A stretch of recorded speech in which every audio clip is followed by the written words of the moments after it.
Please join us in welcoming the foremost advocate for secular democracy in Iran and a symbol of hope for millions of Iranians at home and abroad, our keynote speaker, His Royal Highness, the Crown Prince of Iran, Reza Pahlavi. Thank you very much.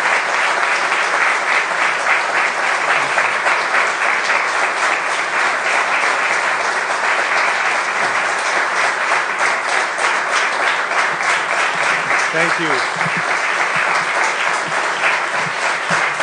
Thank you.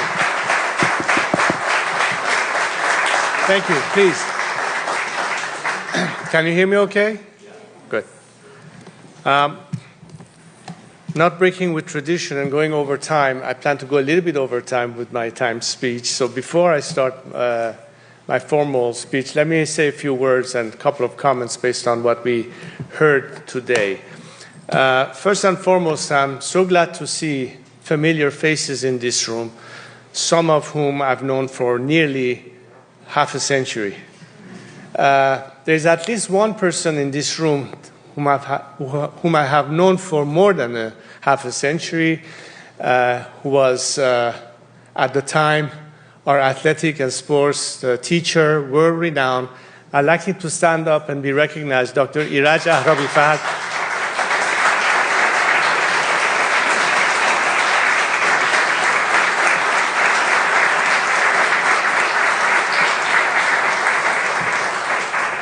And of course, during the course of the past 4 decades, I've come to know so many other faces who are also here today. But I'd like to emphasize the importance of the new faces we see today. And boy, do we need more of you, especially the representatives of today's generation.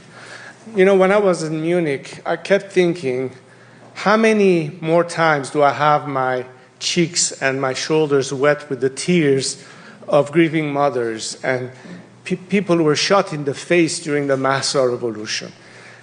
Enough of that. We need to put an end to that.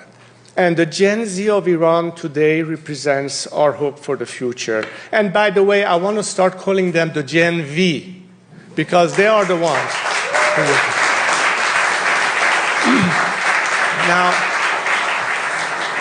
on the issue that was discussed about the events that happened today, you know, we spoke about Ronald Reagan. One thing I remember from his doctrine was trust but verify.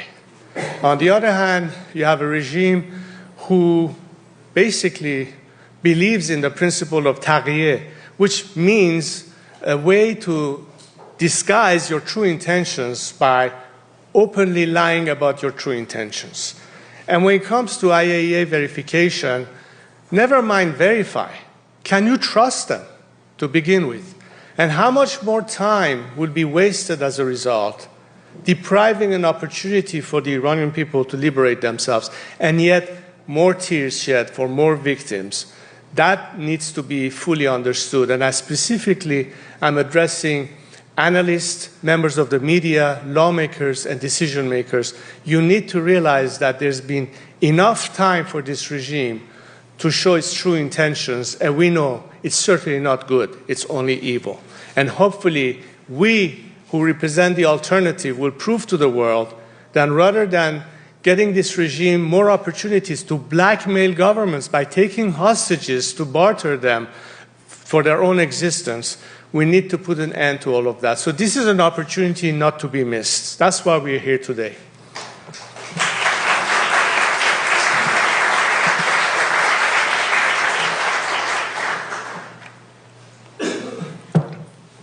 Ladies and gentlemen, distinguished guests, and dear compatriots, I am pleased to once again join Nufti at the Iran conference.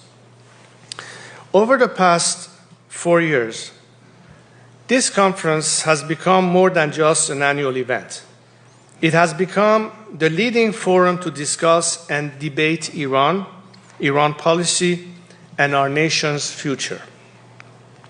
4 years ago, you set out on this path, and in the years since, you have altered the conversation in Washington to finally give our people a voice.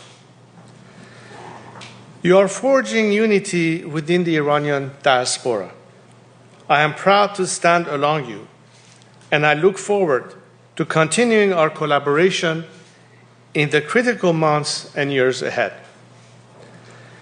Our mission is urgent, but it is not without direction. I have outlined a clear strategy, 5 points that together chart the path from tyranny to freedom. First, maximum pressure on the Islamic Republic. This regime thrives on impunity and on the silence of the world.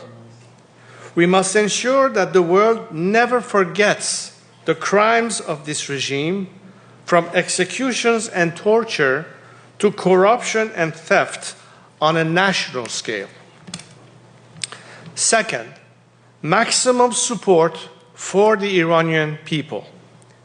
Our people must know that while they fight, they do not fight alone, that the world stands with them, that they can count on the diaspora to advocate for their rights.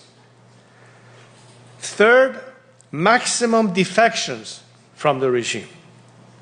Every Iranian who withdraws their support from this system brings us closer to freedom. Whether they are in government, the military, or the bureaucracy, we encourage them to choose the nation over the occupiers. Fourth, maximum mobilization and organization of activists inside and outside the country. Our struggle requires discipline, coordination, and solidarity. The Islamic Republic wants to divide and discourage us. We must do the opposite. We must unite, mobilize, and persevere. And fifth, a plan for prosperity after the fall of the regime, the Iran Prosperity Project. This project is not a slogan. It is a blueprint for rebuilding Iran after liberation, so that when the day comes, we are prepared. Last week, my delegation of experts traveled to Israel. They met with President Isaac Herzog, Minister of Science, Innovation and Technology, Gila Gamliel, and the top Israeli scientists to not only address Iran's water, electricity, and economic crises, but lay the groundwork for the Cyrus Accords between Israel and a free, democratic, and prosperous Iran. These 5 points reinforce one another. Pressure weakens the regime, support empowers the people, defection hastens the end, mobilization builds strength, and planning ensures that victory leads to a new day for our nation. To bring this vision to life, allow me to expand on 2 pillars that are essential to our success: maximum pressure and maximum support. On maximum support, I want to recognize the tremendous work Nوفدی has done in this area. The maximum support booklet provided practical tools for policymakers, journalists, and citizens across the free world to stand with the Iranian people. And a 15-point policy plan developed for Western lawmakers has given friends of Iran in Washington, Brussels, Ottawa, and beyond concrete steps that can take to isolate the regime and empower our people. These are not just documents. They are instruments of action that together we have used to shape real policy change in the corridors of power. On maximum pressure, over the past year, I have traveled to capitals across the West, from London to Paris and beyond, making the case for stronger action against the Islamic Republic. These diplomatic efforts are yielding results. In the United Kingdom, we are closer than ever to formal proscription of the IRGC as a terrorist organization. In Australia, the IRGC has now been officially listed and the regime's ambassador expelled. These are important victories. Each sanction, each expulsion, each designation tightens the noose around the regime, raises its cost of survival, and signals to our people that the world is not just listening, but acting. On maximum defections, my team has taken unprecedented steps to offer an off-ramp to those officials and affiliates of the regime who wish to stand with the people.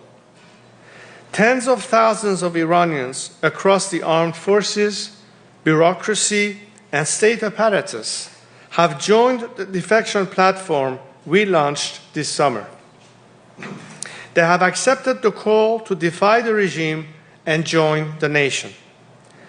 These brave, patriotic men and women are already taking actions that are bringing us closer to victory.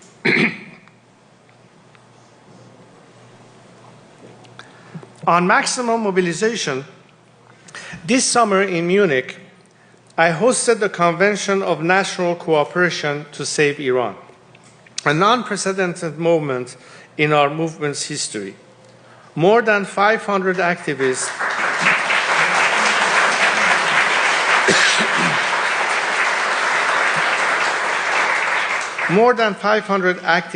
and opposition groups from across Iran's diverse cultural, religious, and political spectrum convened, connected in a bold declaration of unity and purpose, a clear signal that this struggle is no longer defined by the past, but the shared future we are building. This unity was not symbolic, it was practical and strategic. It demonstrated that the democratic opposition is organized, inclusive, and capable of preparing for transition. It showed that Iranians from every walk of life are ready to work together to build a post-Islamic Republic future based on these core principles: commitment to Iran's territorial integrity, the individual rights and equality of citizens, the separation of religion and state, and the inalienable right of the Iranian people to choose their future form of democracy.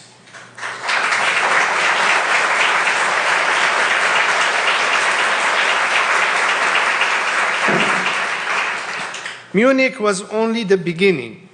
I once again extend my hand and invite all those who agree to these principles to join us in this campaign. Last year, at this very conference, I announced the Iranian Prosperity Project, or IPP. It was a vision, a promise to the people of Iran that we would be ready the first day after the fall of this regime. We've made remarkable progress in a year. We convened the first Iranian Prosperity Project conference, bringing together experts and patriots from across the world to focus on Iran's future. At that gathering, we released the first 6 policy papers, concrete practical proposals on how to rebuild vital institutions, stabilize the economy, and begin the process of national recovery. Then we unveiled the emergency phase booklet, a vital document that outlines what must be done in the critical first months after the regime collapses.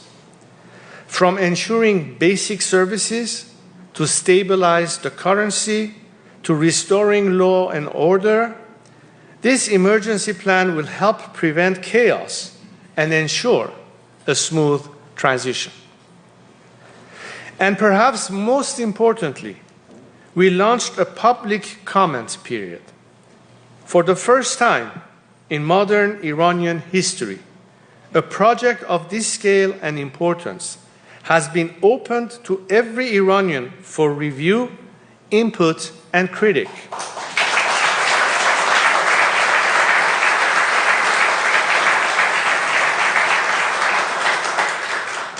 More than 6,000 have participated so far. This level of transparency is unprecedented. It reflects our belief that the future of Iran belongs not to one person or one group, but to the Iranian nation as a whole.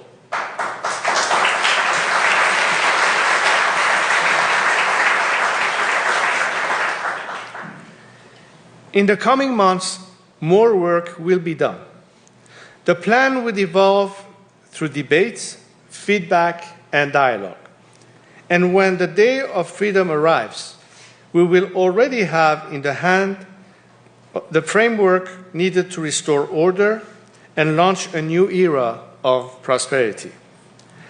This is how we ensure that the sacrifices of today's brave Iranians are not wasted.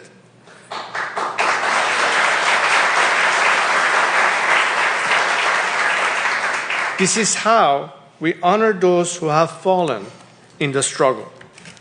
And this is how we demonstrate to the world that Iran is not like the failed experiments of the past, but a strong, proud nation rooted in 2,500 years of greatness, ready to return to its rightful place among the nations.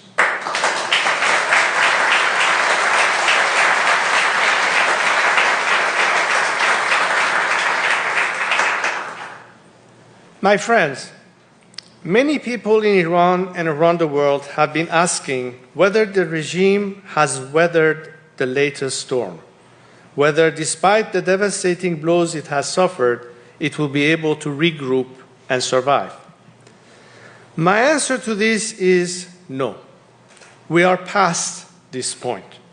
The only question is when and how it will fall and what will come next. The regime is weak and divided. It is turning on itself and fragmenting, and thousands of its leaders and personnel in the security services are offering to defect. Its proxies, Hamas, Hezbollah, and the Houthis, have their backs to the wall. Assad has fallen. It is more isolated internationally than at any point in recent history. The Iranian people are bravely challenging its rule across the country, growing bolder every day. The opposition is more united and determined. Munich showed this, and we have a clear plan and organization. But I want to be clear. While the regime is weak and vulnerable, it will only finally fall if the Iranian people rise up once again. They know the future of Iran is in their hands. My job, with many of you here today, is to make sure the conditions for success are stacked in their favor, and to ensure we have a clear plan for the transition to democracy and economic recovery. I feel optimistic we will succeed, but not complacent. We need to be disciplined and determined. I pledge to fight shoulder to shoulder with all of you until Iran is finally free.